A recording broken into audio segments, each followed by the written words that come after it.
Hey everyone, this is Fetal Courage Raven and I'm here with my kind of review, recap, reaction of Cursed, season number 1 on Netflix. And you all, the first season has 10 episodes which are like around an hour long, and it's such a bad show.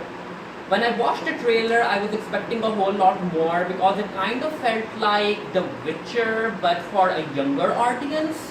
So I wasn't a big fan of The Witcher, so I was like, maybe I'll enjoy Cursed because I am a fan of all of those Arthurian legends, and this show was supposed to be a kind of a prequel about Nimue, who is basically the lady in the King Arthur legend. But it's so bad.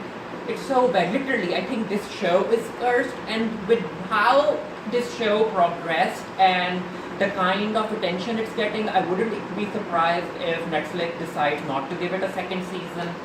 But let's see. Anyway, I have episode number 10 with me, and I'm going to go through some of these scenes, and I'm going to give my own opinions about it. And yeah, let's start. So the episode opens with this little woman who was a nun, and she wants to be part of the Red Paladins, who are basically the villains. However, in order to be a Red Paladin, because she's not a boy, she is like, if you get me the head of the witch, who is basically Nimue, then you can become the Red Paladin. This is the opening sequence, which kind of feels very Chilling Adventures of Sabrina. So Nimue and Arthur ended up sleeping together in the previous episode. Yes, this is Arthur, and I do like the actor. Basically, in my opinion, he is one of the better actors in this series. However, he doesn't feel like the King Arthur you and I might be familiar with. So let's see how his character arc goes. That's Merlin, and he's basically her father. And yeah, I like the actor. He's one of the Skarsgård brothers, but his Merlin is more like Jack Sparrow light from Pirates of the Caribbean, and I'm not really sure how I feel about that. That's Arthur's sister. She was a nun too, and she's basically, I guess, correct me if I'm wrong, but from what I can tell, she's basically going to be Morgana. And she's also a queer character. She has a girlfriend in the church who was also a nun, and I'm like, queer character, the trope of a queer character losing their loved one and becoming evil. I'm not really sure if I'm here for it. So Daniel Sherman from Teen Wolf fame is playing this hunter who is working for the Red Paladins. That's leader of the Red Paladins, and he's Fae. Basically, he's a magical creature who has been brainwashed to kill other magical creatures in order to gain salvation. Yeah. I really like Nimue's friend. I would have preferred more of her. But yeah, I like the actress, the king, Uther Pendragon, if I'm not wrong, or something like that.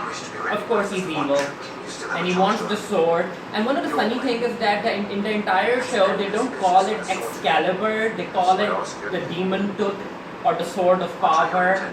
Yeah, that's her dead girlfriend, and the queer representation, I am not a fan. Yeah, no. So Vikings, because why not? The fact that the arrows aren't really hitting them when they're just standing there is, yeah. Daniel Sherman's character doesn't kill children. He doesn't like killing children.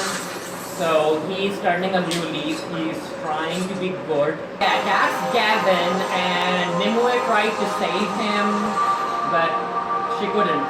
Daniel Sherman's character is going to die. Daniel Sherman is quite pretty. So that gives a chance to Daniel Sherman to kill everyone. She's just going to stand there and die? Yeah, I was like, why? But then the widow's here. Now I do have to say that I am a fan of the Excalibur. The way it lights up like that, and always hitting its mark, it's a very cool sword. Yeah. Yeah, she's the widow. And boom, the paladin's done. Yeah, the girl's here. I hate her so much. Okay. Okay. Yeah, I hate her so much. Leaves the sword there, and she drops into the water, which basically does a full circle all the way to the beginning of the episode, when the episode started. The fact that she's not shooting an arrow at Merlin makes no sense. He grabs the sword, which means that all of his power has returned, and now he's going to use it. Yeah, a lot of electrical attacks. Maybe now Merlin is going to train her, and she's going to betray him as Morgana. Let's see. We don't know, because the second season isn't out. And here we get the reveal. It's Percival. Yeah, that he's Percival. And Daniel Sherman is... Lancelot. Yeah, he's Lancelot, y'all.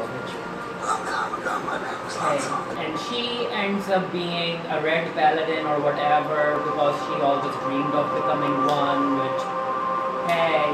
And the episode ends all beginning with the beginning of the episode, the first episode, with her falling in the water, drowning or whatever, sinking.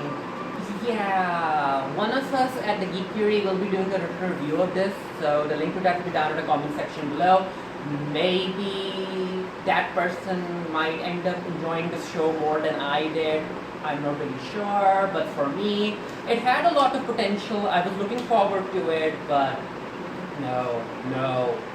Too many poorly written narrative choices. It does, like, I have to give it to this show that it did have some comedic elements to it, which I enjoyed. The CGI was not great. Nimue wasn't over-sexualized, so there was that. However, Arthur and Merlin did get naked, and we got to see a whole lot of their backside, if you're interested in that. But a show overall, yeah.